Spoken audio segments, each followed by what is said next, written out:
ทุกคนคืออีก3 นาทีรถไฟจะออกยังไม่รู้ว่าชานชาลาอยู่ไหนเอาได้เวลาภารกิจพิชิตเก้าอี้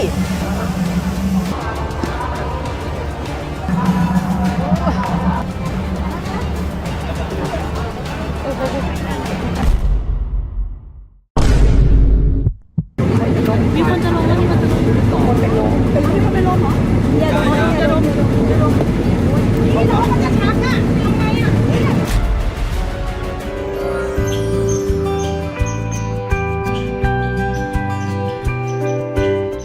25 บาทมาเท่านี้นี่ทุกคนเป็นไงล่ะงบ25 บาทเราได้มาเที่ยวที่ธรรมชาติที่สวยแบบนี้ได้ด้วยเหรอเนี่ยเฮ้ยเฮ้ยเรือตกน้ำไอ้โอ้ยช่วยด้วยรถเจ็บด้วย